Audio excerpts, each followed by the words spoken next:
Հալեպի Ալ-Միդան թաղամասը մարտադաշտի է նման, տները հողին են հավասարվել, մարդիկ փողոցներում են մնացել։ Թող Աստված նրանց պատժի, սարսափելի բան է, տանդ հանգիստ նստած լինես, մեկ էլ այսպիսի աղետ։ Այս թաղամասից են գնդակոծությունների զոհ դարձած 2 երեխաները։ Նրանք քնած են եղել, երբ արկն ընկել է տան վրա։ Երեխաներին փորձել են արագ հասցնել հիվանդանոց, բայց հենց հիվանդանոցի բակում 2-ն էլ մահացել են։ Իմ մեքենայով ենք երեխաներին տարել հիվանդանոց, նրանք շատ ծանր վնասվածքներ ունեին։ Մենք նրանց տեղափոխեցինք Ալ-Ռազի հիվանդանոց, բայց հասնելուն պես բժիշկներն ասացին, որ նրանց փրկել այլևս չի հաջողվի։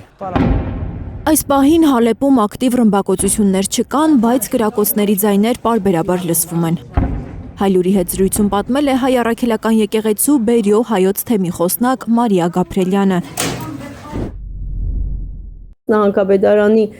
որոշումով դպրոցները փակ հայտարարված են, բոլոր Հալեպի դպրոցները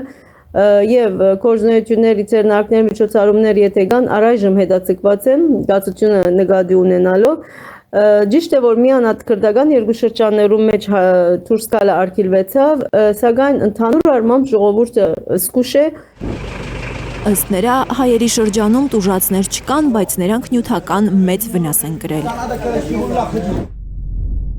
Նյութական վնասներ են, որտեղ արձակված հրթիռներ են կամ հրասաններ են, գարկմուդուներ վնասված են։ Համայնքը անմիջապես անցավ արագ գործողություններու եւ հայտարարեց Սուրբ Գրիգոր Լուսավորիչ եկեղեցու ներքնասրահը, որովհետեւ եթե կան ընտանիքներ, որոնք անաբահով գսկան, իրենց ապրած շենքերը, բնակարանները մոտ են քրդական շրջաններում գրնան թիմել եկեղեցու ներքնասրահ, առավել հերացայինի թիվեր հայտարարված են, որևէ մեկ բարակային կարելի է թիմել այդ թիվերուն։ Ավելի քան 3000 մարդ է տարհանվել Հալեպի գնդակոծված թաղամասերից։ Իրավիճակը սարսափելի է հատկապես Շեյխ Մաքսուդ եւ Աշրաֆիա շրջաններում, դրանք հիմնական թիրախներն են եղել։ Լիլիթ Գասպարյան, Անի Ղանդիլյան, Հայլուր։